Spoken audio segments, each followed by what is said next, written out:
Fazia já vários anos que eu tinha lido Capitães de Areia pela última vez, né? E eu reli agora para poder fazer essa resenha aqui para o canal.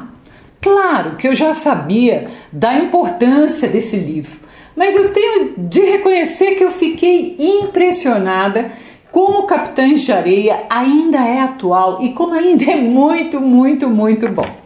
Se você ainda não leu ou leu há tempos como eu havia lido, fica comigo até o fim do vídeo para eu te contar tudo que mais me impressionou nessa, que é uma das principais obras do escritor baiano Jorge Amado. Antes da gente começar, eu quero dizer que você é muito bem-vindo aqui no Biblion. Eu sou a Miriam, sou professora de literatura, sou jornalista, sou escritora e é um prazer enorme poder fazer um canal de literatura no Brasil, né? Um país que lê tão pouco. Então, se você gostar do vídeo, não esquece, deixa ali o seu like, faça a sua inscrição, porque isso é muito importante para um canal de literatura como o nosso ter visibilidade, né? E a gente fazer com que as pessoas entendam que a literatura não é apenas para a escola, literatura é para a vida. Quanto mais você lê, melhor você se relaciona com a vida. Então vamos lá. O escritor baiano Jorge Amado tem uma obra extensa, com cerca de 40 livros, se não me falha a memória. Aqui no canal nós temos apenas uma resenha de um livro seu, que é Dona Flor e seus dois maridos, e tem também uma breve, bem breve biografia na nossa playlist Quem Foi? Mas claro que isso é muito pouco, há muito ainda o que falar, o que debater sobre a obra de Jorge Amado. Por isso, tenha certeza que eu ainda vou fazer muitos vídeos sobre esse escritor. Mas aí eu tinha escolhido então o primeiro livro como Dona Flor, e agora, por que eu estou escolhendo Capitães de Areia? Porque é de uma fase muito diferente de Dona Flor. Jorge Amado é um escritor que tem duas fases bem demarcadas. A primeira fase é uma fase de crítica social, quando ele militava no Partido Comunista e que dura da década de 30 a meados da década de 50. Então essa é a fase de crítica social. Mas ele tem também uma segunda fase, quando ele é decepcionado com o comunismo, ele abandona o partido, abandona essa ideologia e começa então a escrever obras mais leves, que são obras quase que crônicas de costumes. Então, enquanto Dona Flor é dessa fase mais leve de crônica de costumes, Capitães de Areia, que eu vou falar hoje, é o principal romance da primeira fase, da fase de crítica social. E quando que ele foi publicado? Foi publicado lá na década de 30, em 1937. E aí, do que se trata então essa história que é tão famosa, tão importante?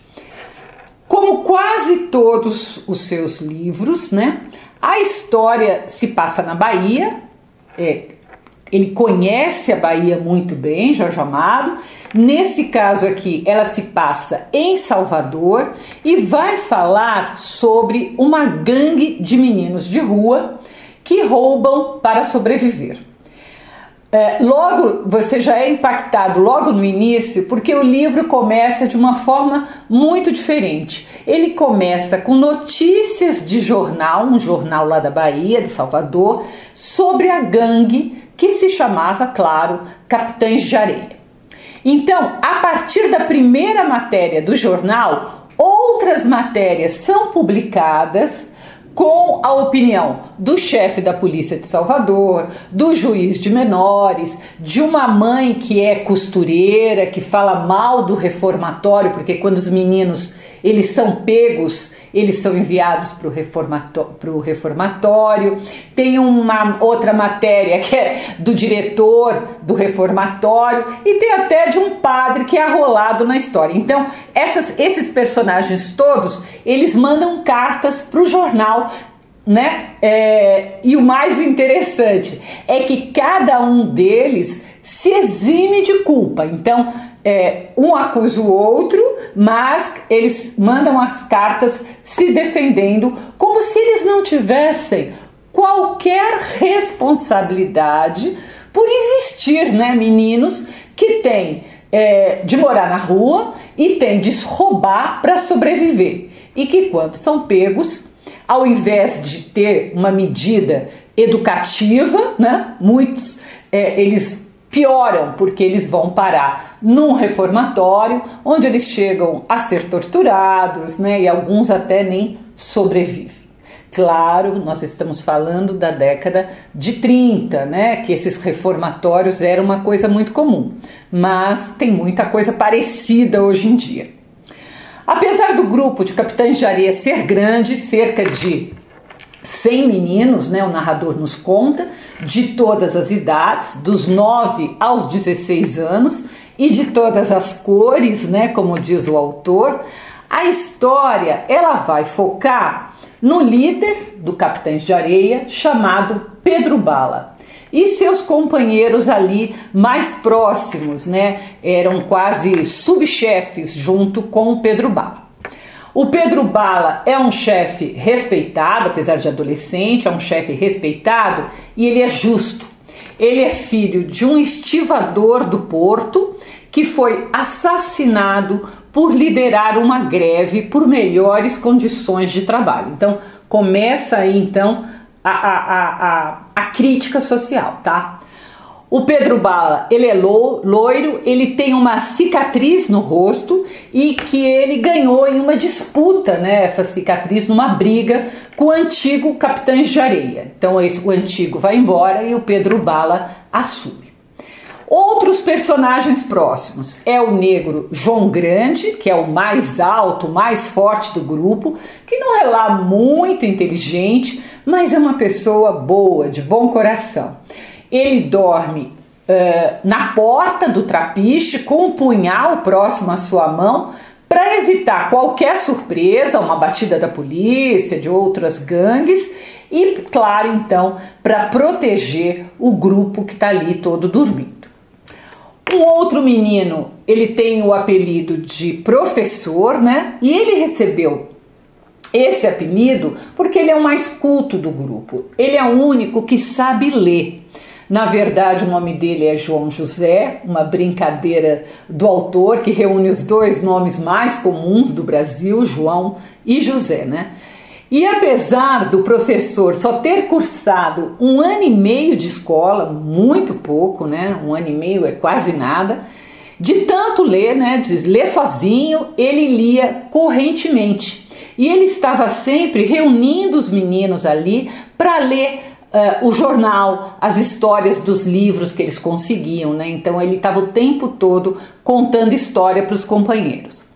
Como ele tinha, né, mais conhecimento, era ele também que pensava os melhores planos de roubo. Então essa parte competia ao professor. Outro garoto era o Sem Perna. O Sem Perna, ele era coxo, ele costumava ter empatia das pessoas, ganhava a confiança das pessoas que nunca podiam imaginar que ele não fosse uma vítima, que ele fosse um ladrão. Então ele ficava ali espionando para o grupo, seja uma casa que eles iam assaltar, seja um comércio, era ele ali que ficava por perto vendo o movimento, né? Tinha o Gato, um menino muito vaidoso, de brilhantina no cabelo, né? Sempre atrás de roupas melhores e anéis com que pudesse se enfeitar, né? O Gato estava sempre muito preocupado com isso. Um outro era o Volta Seca, um mulato sertanejo que se dizia afilhado de Lampião. e que sonha um dia então entrar para o bando do seu padrinho, né, para o bando do Lampião. E por fim, o Pirulito, que era o religioso do grupo. O seu canto ali no trapiche tinha quadros de santos e ele rezava ali diariamente para os seus santos de devoção. Então ele gostava e pensava em ser padre, né? Ele era muito apegado à religião. Com esse pequeno grupo, o autor já consegue mostrar muitas personalidades diferentes, então isso é uma amostra do todo, ele retrata o todo através desses personagens principais. Claro que os meninos são malandros, são espertos, são ousados, né? E é isso que os tornam personagens tão cativantes e, claro, ajuda a esse sucesso enorme do livro. Sempre vestidos de farrapos, eles moram então num trapiche abandonado que tem muitos buracos no teto. Trapiche, para quem não sabe, é um tipo de armazém que fica perto do mar, né? E que serve para estocar mercadorias que chegam ou que partem por via marítima, né? Então eles arrumaram ali esse trapiche perto ali da areia e ali eles vivem, é a casa deles, né?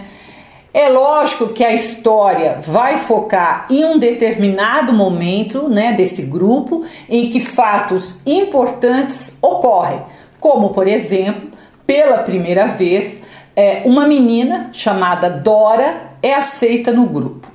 E isso, gente, eles eram só meninos, né? E isso transforma um pouco todo o grupo que tem na menina, na figura ali da menina, daquela adolescente, uma mãe, uma irmã, né? E recebem um carinho e um afeto que eles nem sabiam que lhes fazia tanta falta. Então, são coisas que estão acontecendo com o grupo Capitães de Areia neste momento.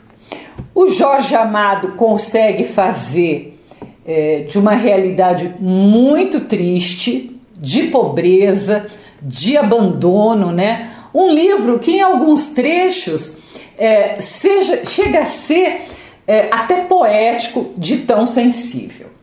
Tem um momento, um trecho que eu gosto muito, que é uma vez em que os meninos eles têm acesso a um parque, né? E eles conseguem andar de carrossel. Eles vão ali trabalhar para ajudar o dono do parque e eles conseguem andar de carrossel. É um carrossel velho, um carrossel pobre, né? Mas que com suas luzes, a sua música, encantam todo o grupo dos Capitães de Areia, né? Então, nesse momento, o Jorge Amado, ele nos lembra que apesar de todos os dias os Capitães de Areia terem de se comportar como adultos, terem de lutar pela sobrevivência numa grande cidade, eles ainda são criança. Só que é uma infância que lhes foi roubada. A gente nunca pensa que essas crianças de rua não tiveram o direito de ser criança. Então isso é pra gente pensar. Mais uma vez, eu lhe peço, né, que não olhe certas passagens do livro com as lentes de agora, do século XXI.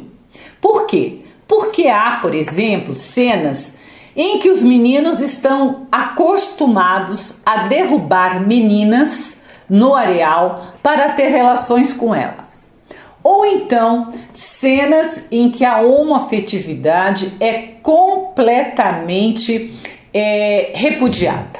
Então, não se esqueça, nós estamos lendo um livro do século XX, da década de 30, e por mais progressista que fosse um autor daquela época, né, o romance, ele retrata sempre os costumes de uma determinada época, de um determinado contexto, de uma determinada sociedade. Eu sempre sou uma defensora que se nós fôssemos deixar de ler todos os livros que trazem o que hoje consideramos incorreto, de Shakespeare a Sartre, não escaparia ninguém. Eu não gosto nem de falar nisso, porque eu tenho medo das pessoas começarem a procurar em Shakespeare e em Sartre o que não é politicamente correto. Então, olhe com certa generosidade, lembrando que é década de 30. Outra coisa que chama atenção é como, mais uma vez, Jorge Amado, que sempre defendeu o sincretismo religioso, eu já falei aqui no canal, Jorge Amado foi o autor da Lei de Liberdade de Culto no Brasil. Graças a essa lei nós podemos professar qualquer fé, né? E ele usa no Capitães de Areia duas figuras religiosas completamente diferentes entre si, mas que são as duas únicas que dão amparo aos meninos. Então ele vai buscar na religião católica o padre José Pedro, um padre humilde, que sofre a pressão da arquidiocese para abandonar esses cuidados que ele tem com os meninos do grupo do Capitães de Areia, e uma outra figura religiosa que é a mãe de santo, Dona Aninha. Então, esses são somente esses dois adultos, né, que ali ajudam aquelas crianças. Isso eu acho muito interessante, porque ele não escolheu uma religião ou outra, ele junta essas duas. Uma curiosidade triste é que em 1937, quando o livro foi publicado, o Brasil vivia a ditadura Vargas e a polícia do Estado Novo queimou inúmeros exemplares desse livro, porque, como eu sempre digo aqui no canal, ditadura, seja de direita ou seja de esquerda, sempre tem medo de livros e medo de pessoas que pensam. Então eles usam a força, né? É um Estado totalitário, é uma ditadura, e a sua ignorância para tentar controlar qualquer voz dissonante que não concorde com eles ou que mostre que o governo ditatorial tem muitos problemas, como nesse caso, ter tanta criança vivendo na rua. O que dizia a polícia do Estado Novo? Dizia que o livro Capitães de Areia era comunista. Pode tanta estupidez, gente? Imagina, um livro era estupidez porque mostrava uma realidade. O que Jorge Amado estava fazendo, então, era mostrar uma situação que até hoje ainda é atual e talvez até pior, né? Seja na diferença social que leva à greve, como a dos estivadores, que ganhavam pouco e trabalhavam tanto, seja principalmente, que é o tema do livro, com tantas crianças desnutridas morando nas ruas da maioria das capitais brasileiras. Então, por tudo isso, claro, é um romance realista e de crítica social, né?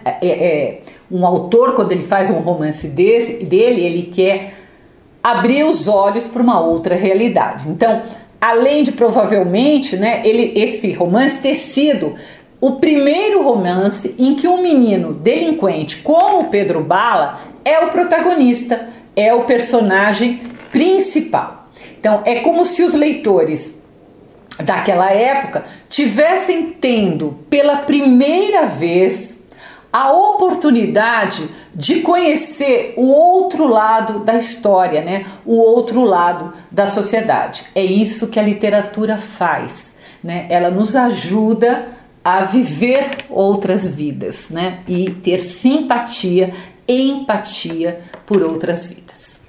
Se você quiser ler essa resenha, ela está no meu site www.miriambevilacqua.com.br. Nesse mesmo site eu publico crônicas todas as terças-feiras, e eu sempre digo que é exceto quando é feriado, que eu descanso, ou então quando eu tô com muita preguiça, porque eu também tenho preguiça como todo mundo.